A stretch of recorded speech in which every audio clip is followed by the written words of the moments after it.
Now we will discuss domain and range of sine and cosine functions. Here we have unit circle with center O at origin and P be a point AB whose coordinates are AB, and AB can be expressed as cos x and sin x, where x is angle between x-axis and OP in anti-clockwise direction.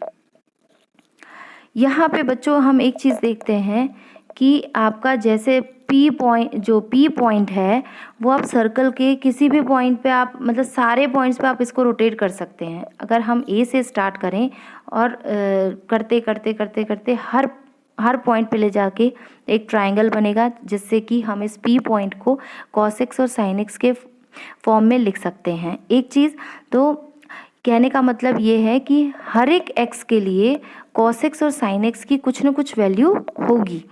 ठीक है, इसका मतलब ये है कि आपका जो x है, ठीक है, 0 to 2 पाई. अब ये तो एंटी क्लॉकवाइज की बात है.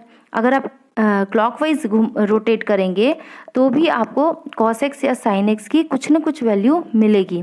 कहने का मतलब ये है कि आपका जो cos x और sin x है, ये जो ट्रिग्नोमेट्रिक फंक्शन है, ये आपका x की 0 to 2 पाई या -2 पाई to 0 इनके लिए डिफाइंड है, क्योंकि इस पर आपको कोई ना कोई वैल्यू ज़रूर मिलेगी आपको sin x की और cos x की. जैसे कि अगर हम A पॉइंट की बात करें तो यहाँ पे आपके cos 0 1 हो गया, sin 0 0 हो गया, और भी बहुत सारे पॉइंट है, तो कुछ ना कुछ वैल्यू ज़रूर निकल के आएगी. तो यहाँ पे मतलब कहने का ये है कि 0 2 पाई और -2 पाई to 0 यहाँ पे फंक्शन डिफाइंड है, और फंक्शन की कुछ ना कुछ वैल्यू, और वो भी वैल्यू यूनिक वैल्यू होगी. हर एक x के लिए sin x और cos x की यूनिक वैल्यू होगी. ठीक है, तो अब बात करते हैं, जैसे ये तो फुल रोटेशन की बात हो गई. अगर आप इसको 2 बार रोटेट कर दीजिए फुल रोटेशन, 3-4 बार कर दीजिए, 5 बार कर दीजिए, इनफाइनाइट टाइम्स कर दीजिए, तो रहेगा तो वो सर्कल में ही ना, घूमेगा तो वो चारों तरफ ही. कहने का मतलब ये है कि f(x) की कुछ ना कुछ वैल्यू हमें मिलेगी ही मिलेगी. और x जो है आप कुछ भी ले सकते हैं, कोई भी रियल नंबर ले सकते हैं. ठीक है, तो इसका मतलब है डोमेन तो हमारा sin x और cos x के लिए हो गया real numbers, all real numbers. ठीक, अब हम बात करते हैं इसकी रेंज की. तो बच्चों हमने यहाँ पे देखा जो आपका एंगल था, एंगल x, ठीक है, एंगल x है इसका डोमेन, क्योंकि उसी से आपकी cos x और sin x की वैल्यू आ रही है ना.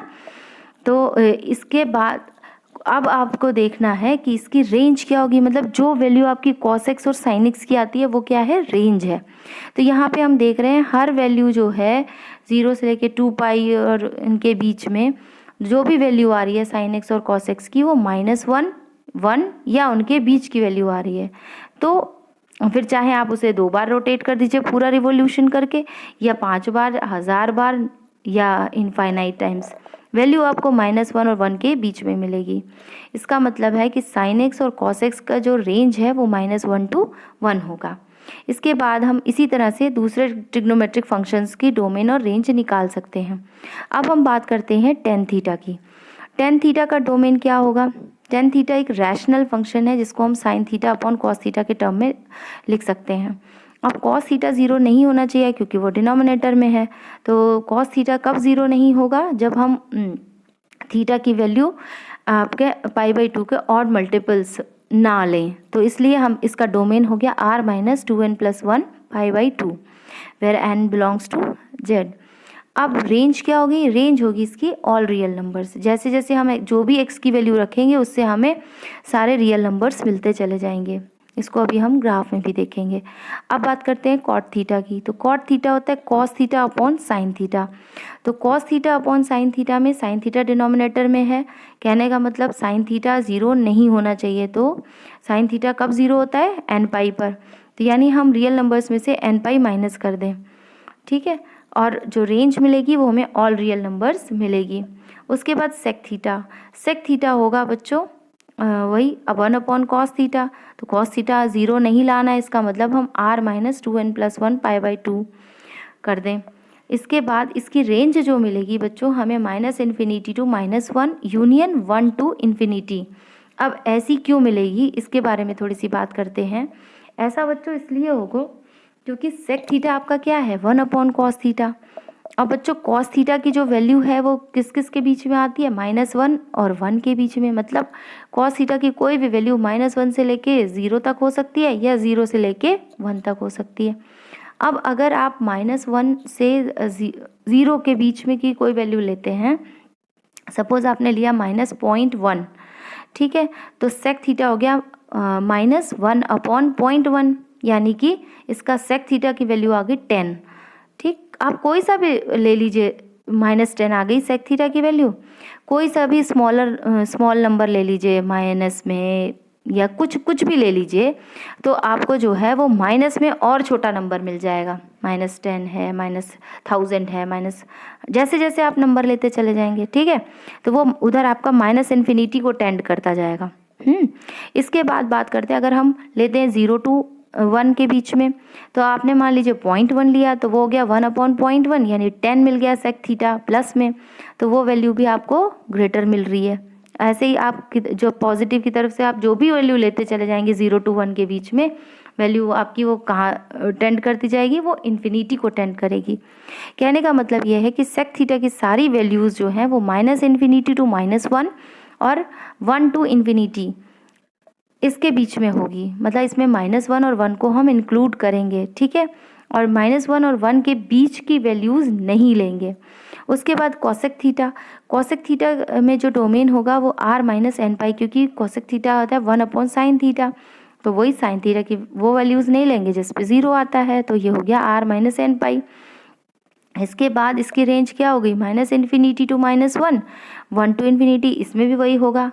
साइन थीटा की वैल्यूज़ भी तो -1 और 1 के बीच में ही लाई करती हैं, तो जो जो वैल्यूज़ लेंगे तो वो आपके उधर आपको -इन्फिनिटी की तरफ टेंड करती जाएंगी, और 0 to 1 के बीच में लेंगे वो आपको इन्फिनिटी की तरफ टेंड कर देंगी। तो इस तरह से हमें कॉसेक थीटा की जो रेंज मिलेगी वो -infinity to -1 union 1 to infinity मिलेगी, ठीक है। उसके बाद अब हम बात करते हैं ग्राफ की।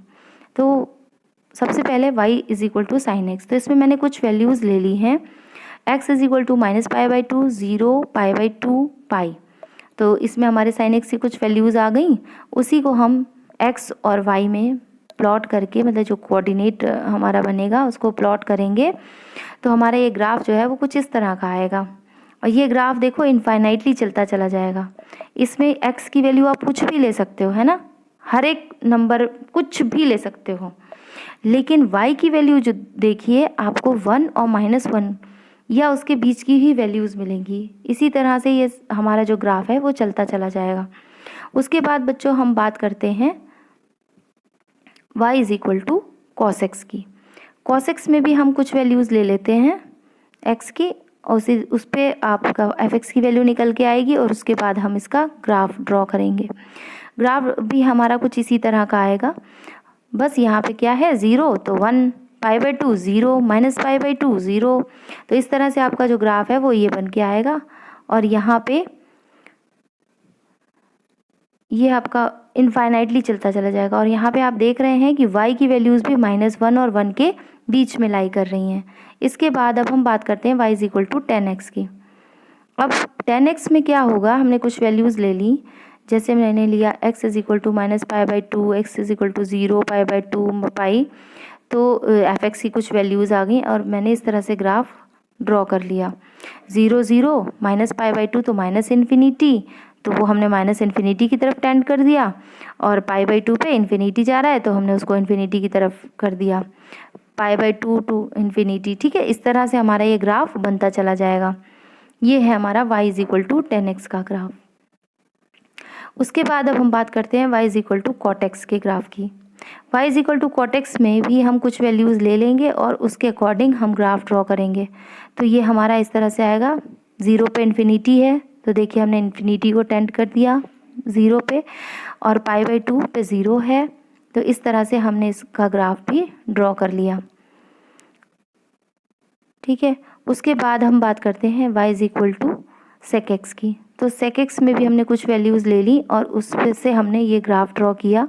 तो हम देख रहे हैं कि इसमें जो भी आपका ये कर्व या ये पैराबोला जैसा कुछ बन के आ रहा है, इसमें कोई भी वैल्यूज़ जो हैं x की तो आपको दिख रही हैं कि ये वैल्यूज़ आपको बस केवल π/2 और उसको छोड़ दें अगर, तो सारी वैल्यूज़ पे आपका डिफाइन हो रहा है। ऑड मल्टीपल्स ऑफ π/2 को छोड़ के सारी वैल्यूज़ पे डिफाइंड है। तो यहाँ पे आप ये देख रहे हैं कि y की वैल्यू जो है वो 1 और -1 के बीच में कोई वैल्यू आपकी y की नहीं आ रही है। ठीक है, तो ये हो गया आपका y = sec x का ग्राफ। उसके बाद हम बात करते हैं y = cosec x के ग्राफ की। इसमें भी हम कुछ ले लेते हैं वैल्यूज़, और वैल्यूज़ लेके अब हम इसे जब प्लॉट करेंगे तो हमारा जो ग्राफ है वो कुछ इस तरह का बनेगा, जैसा कि हमें ये यहाँ पे दिखाई दे रहा है। ठीक है, तो ये हो गया हमारा y = cosec x का ग्राफ। यहाँ पे 0 पे इन्फिनिटी की तरफ टेंड करेगा। ठीक है, और हमारा π/2 पे 1 होगा। ये है हमारा y = cosec x का ग्राफ।